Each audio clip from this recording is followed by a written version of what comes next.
Hey guys, welcome back to some more Splatoon 2. Now that we're done with floaty fun, I got a question to ask while Sheldon rambles away as always. Gurk in or gurk out? What is that? That's the better question for anyone that's not in Europe. Fair, it's pickles. Pickles on your burger or out of it. Oh, is that the theme of Splatoon 2's Splatfest in Europe? It was one of the Splatfest, yeah. No pickles or with pickles? Gurk in, gurk out? What the heck? I know, it's a weird name for us Americans. Ask the guy from SpongeBob. A ball butt.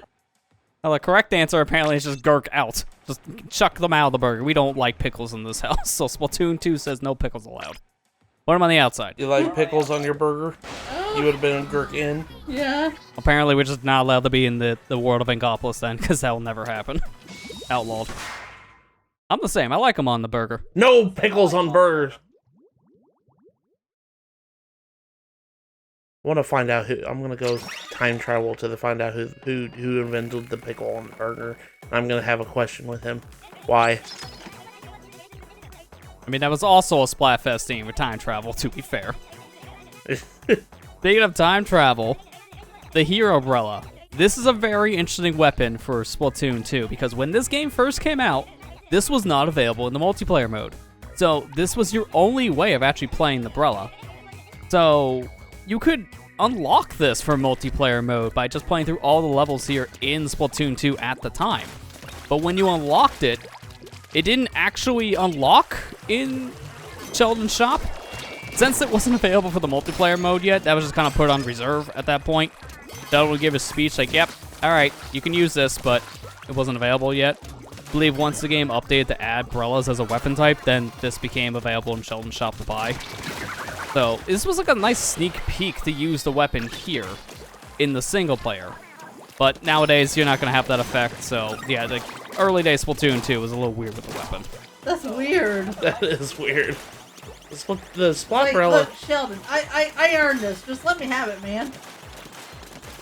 I did your task. Why you lie to me, man? It would have been interesting that this would have been the only way for you to actually play a Splat Umbrella at the time in the multiplayer mode, because this would be the only one in the game's shop. But also could have definitely gatekeeped it, so I can see why it didn't become available until they added the weapon in the proper rotation. But the Splat Umbrella is kind of an interesting weapon because it's basically the shotgun of this game. It's a great weapon and also horrible at the same time. And it's all because of the netcode. Yeah. Yeah, the Splat Umbrella is more of an up-close and personal kind of weapon. And plus, not only that, if you hold the shoot button, you can deploy a shield, like us are doing right now. And if you keep holding it, the shield will launch in front of you and kind of leave ink trail behind it. So you can keep following it. Oh, great. We're going to get back to an old gimmick from the first level. Yeah, the first game. Yeah, the invisible platforms where you have to shoot ink to see. A reoccurring trend like all the games, because this happens in like all of them. Yeah. It always confused me. I was like, oh gosh. And then you have to realize, like, no, you have to remind yourself, the platform's there. You're just using the ink to see where you're going.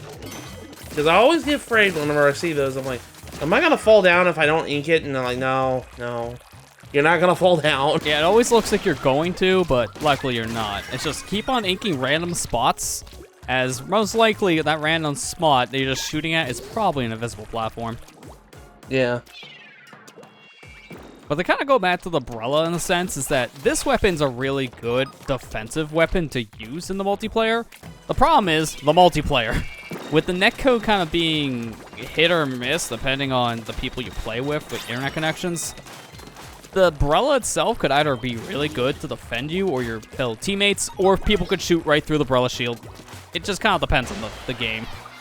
This is a very powerful weapon for local play specifically. Like, I've seen a lot of people tournaments run this in a local comp, and they do really good with it. And then online is definitely more of a coin toss if it works or not. So you don't really see it much ran in competitive because of just the netcode in Splatoon. It's a little unfortunate because it's a cool weapon class. It's just online is definitely a weird, finicky mess at times, so it doesn't help with the weapon's strong suit.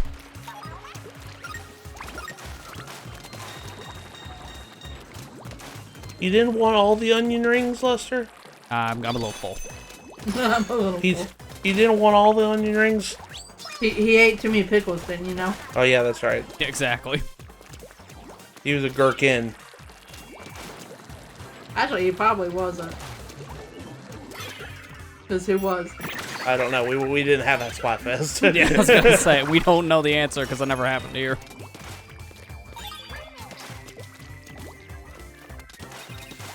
I'm trying to think of what other like things they could have done for Splatoon 3. What other Splatfest themes they could possibly have now that there's 3 people. Oh, there's plenty of ideas that I've seen floating around, and a lot of them can work for that reason too. You could do more theme-based things. Go back to the SpongeBob, because originally in Splatoon 1 it was SpongeBob versus Patrick. You can bring it back and now say SpongeBob, Patrick, and Squidward, which means Squidward all the way. How many people nowadays are gonna pick SpongeBob or Patrick? I feel the meme culture is straight to Squidward. Yeah. Because nobody wants to be a Squidward, but we're all Squidward in the end. Or, you know what could be happening? The last Splatfest will be Squid Sisters versus Off the Hook versus Deep Cut. That's one of the themes I've seen floating around for that same argument too. It's a really good way of just kind of arguing who could be the best hosts. Speaking of hosts, I love this little scroll entry for this podcast. Marie has her own podcast starting at 2500 sharp. There's only 24 hours in a day. So that doesn't exist. Someone booked her on an hour that's not even on a clock. How is that possible? She got lied to. Poor Marie. Not her fault. Yeah, can't help that. But now we're going to a different level. I can't remember. Do we use the Brella here again? Okay, we do, because this is a good time to talk about another thing with this Brella. There was a glitch when this first released where when you shoot with this and hold up your shield, you stop shooting. So when you release the shield, that's when you can start shooting again because your weapon becomes available to use. There was a glitch where you were able to shoot while holding the shield at the same time when this weapon class first released. It got patched out pretty quick. But that glitch actually inspired a new weapon type for the Brella, the Undercover Brella, as that's its main gimmick. You can shoot while holding the shield at all times. So it's actually kind of funny how a glitch made a whole new weapon type out of it. And that's rare to see in Splatoon. Well, they probably thought it was actually kind of a funny idea, but so that's probably why they went with it. Yeah, and it just kind of worked out. Like, the shield, I believe, is not as strong as the standard Brella shield, and then its firing is also a little bit weaker, but you do get mobility while using the shield at that point, so it makes sense. And the other type is that 10 Brella, which is a huge shield, shoots really slow, but it's really powerful, and has a shield that can pretty much cover like 2 to 3 teammates, depending. Again, netcode is kind of questionable at best, so you see people die through the shield 9 times out of 10. Gets a little bit better when you're in those higher rankings, because you're not going to see many people, let's say like S+, that are going to be playing on dial-up internet.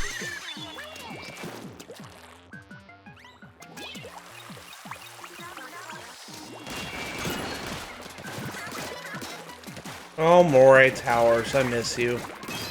You know, you're like the one crazy person here saying that, because this map is universally hated. I like Moray Towers. I think it's pretty cool. I don't know. It's a big map, yeah, sure, but you know what? It's just like, I don't know, it's kind of feel like it's a staple. That's why it's in Smash. To be fair, so is Urchin Underpass, and that never came back in 2 for whatever reason. Like, that was like the themed level for Splatoon 1. It might as well have been its Battlefield Smash, but it wouldn't come in this game, which is kind of weird. It was in Mario Kart. I mean, it was in Mario Kart. I like Moray Towers on the sense that, you know, it feels like it should be here, and then when it's not, it just is like, why? Why isn't it here? Yeah, I think at this point, it's more for that significance, because it is a staple. Urchin Underpass and Moray Towers feel like the 2 games that kind of need to be in other games at this point, just because it's kind of already done it. That makes sense on that front. Now, the problem with the stage, more or less on a multiplayer standard, is it's very vertical, so it's really hard to backtrack around. This is the map where if you have a teammate with squid beacons, have them set them down like everywhere on the map. It's so helpful to have. And it's also Sniper City, so prepare to be sniped. Kind kind of why I think it was universally hated, but also universally voted as a map to come back into, because Mori Towers was at the top of the list for the North American like polls of like which maps did people like the best. So us North Americans hate it, but we're also the reason why it came back. Why do we keep doing this to ourselves? That's a good question. What happened, Callie? Yeah, also speaking of pain, it looks like she's in pain of some kind too. The Fane was starting to get the Callie at one point, we can see there in that image. Just like that pain. Did you do that on purpose? Yeah, totally. It's a fast travel. See, now we're back with these balloons, get some more points. Worth it. Give me my eggs.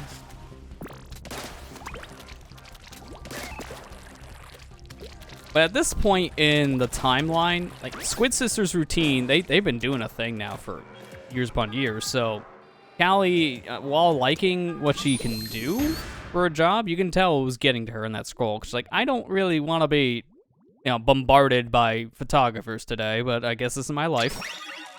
Pains of being a very popular person in a world like this.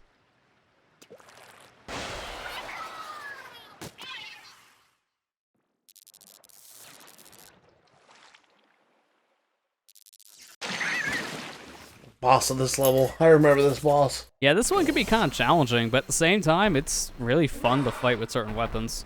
It's designed for long-range ones, though, so any short-range weapon, this boss fight becomes way harder.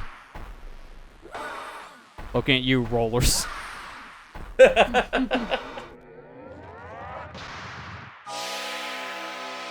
Octo Shower. Cleanser of Inklings. He's steaming. Like you sweaty tryhards, I'm gonna make you take a bath. Oh, okay. He's the guy that shows up at the Smash convention. The only reason why they don't smell. The Octo Shower. He needs to. Can we actually make this a thing? Just at the front gates. Octo Showers. You refuse, you get inked. Yeah, it's probably worse than I after taking a shower, because now you're just sticky and filled with goop. Very uncomfortable after a while, you can't remove. Like Nickelodeon slime, you don't really want to get hit by it, but when you do, it's like, oh, this is a cool experience, but now I really need a change of clothes. Yeah. Reminds me of like this one time the Kids' Choice Awards, where I think it was like Carrie Underwood got slime, and it was like the proportion, like the propelling of the slime. She almost knocked her on her feet. I was like, dude, this is just assault at this point. Yeah. I mean, that stuff can be heavy when you're just pouring it down on a person. So I can see that being a problem. Then what the hell happened to all those kids on Nickelodeon back in the day? I don't know. Is that why we never saw them again? Yeah, when they get slimed, they are sent to another dimension with the Force. Oh, I remember, speaking of that, I forgot what show it was. There was a show that had a puppet. One of the guys, it was a puppet. I can't remember what it was. But they put him on Figure It Out. And he got slimed. The puppet got slimed. Well, they had to cancel the show because the puppet got ruined. Yeah, it was not even like a season in at the time. And when it got slimed, it just canned the whole show because it didn't have a spare. I'm trying to remember what it. I don't remember that. Yeah, no, it was a pretty famous story back in the day, but it's more of like a niche thing now to hear about.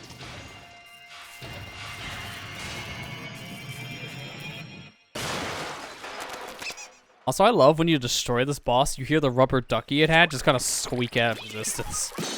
Nice touch, the guy has a rubber ducky. I don't know why you take a rubber ducky in when you shower, you take that when you bath.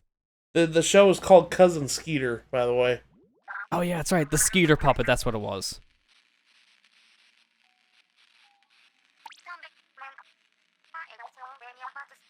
Wait, I only know one person who holds the phone upside down.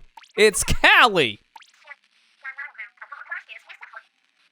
Yeah, we're learning the bad secret here. Callie's been working with the Octarians this whole time. So she wasn't necessarily missing. She was here in the Octo Canyon the whole time around, just not on the right side anymore. I wonder what happened there.